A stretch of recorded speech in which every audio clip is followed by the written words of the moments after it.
मुर्गी उजली हो जाए आज ताली ना बजा कर हाथ में खुजली हो जाए। देखिए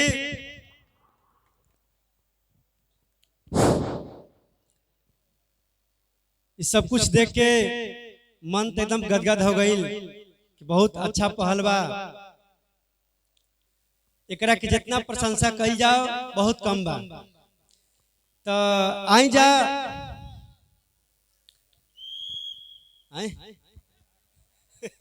अच्छा चलेगा। तो देखिए भैया हमनी के समाज बैठल बा तो समाज लायक ही हम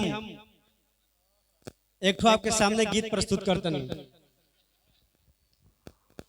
हम भैया मुरारी कुमार रवा सबके सामने एक भोजपुरी गीत लेकर आवत नहीं। हमरा आशा नहीं उम्मीद भाई भैया रवा सबके बहुत ही पसंद आई। सुनी सब ध्यान से। देखिए शॉर्ट में को बात बोला कि जैसे माड़ो में सिंदूर दान के टाइम चलत रहे। आज जे भी सिंदूर डाले के वहां पर भाई तो लड़का के जन बाबू बड़े कहता रुक जा बेटा अभी हमरा के 4 चकवा गाड़ी के चाबी चाहिए तब जाके सिंदूर लगाई है। देखिए भैया लागल की शादी कर जाए तो वहां पे कवि जी बड़ा सुंदर एक भाव लिखले हैं। ध्यान से सुनी सब।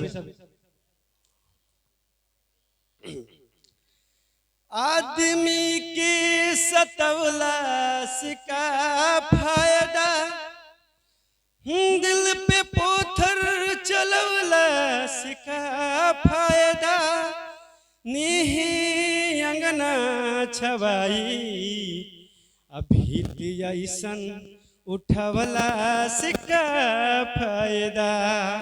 देखिए भैया कभी कौना भाव से वो मारो में चाचा के भैया के बड़का पापा के मम्मी के समझावत ले कि दहेज की वजह से दहेज मांगल ठीक नहीं खे। कौन भाव से करते ध्यान सुनी सब।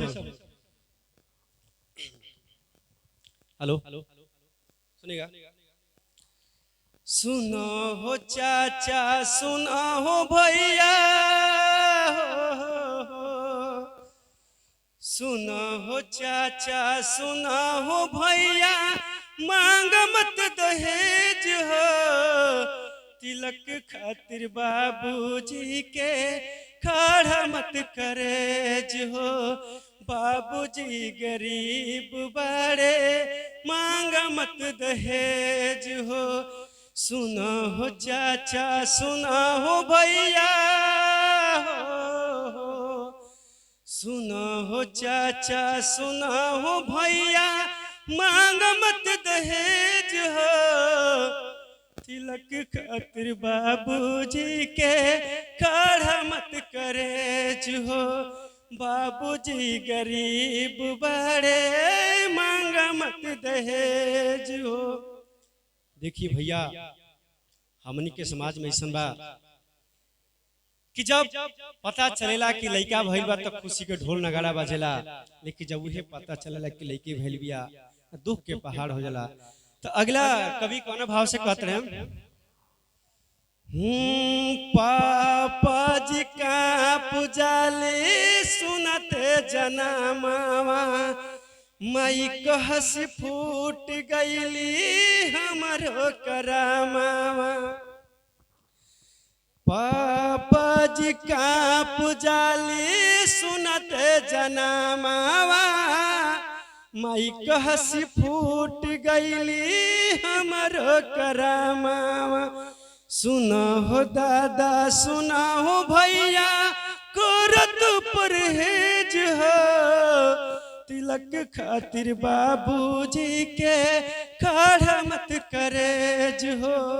बाबूजी गरीब बड़े मांग मत दहेज हो। देखिए भैया एक लड़की भगवान से कह दिया हे भगवान कहीं हमके लड़की बनैला। अरे लड़की बनैला तबे न हमारे माई बाप के करेजा काट के जाता। अरे लड़का रही तो हमू सुख से रहती हंसती खेलती। देखिए अगला लाइन में लड़की भगवान से क्या कहतिया। काहेला बनवला विधना या बला तुनारी सबके घरवा रोवा ताड़ी बेटी हो कुंवारी काहेला बनवला विधना बल तुनारी सबके घरवा रोवा ताड़ी बेटी हो कुंवारी सुना हो चाचा सुना हो भैया करत परहेज हो तिलक खातिर बाबूजी के काढ़ा मत करेज हो बाबूजी गरीब बाड़ी मांग मत दहेज हो बाबूजी गरीब बाड़ी मांग मत दहेज हो।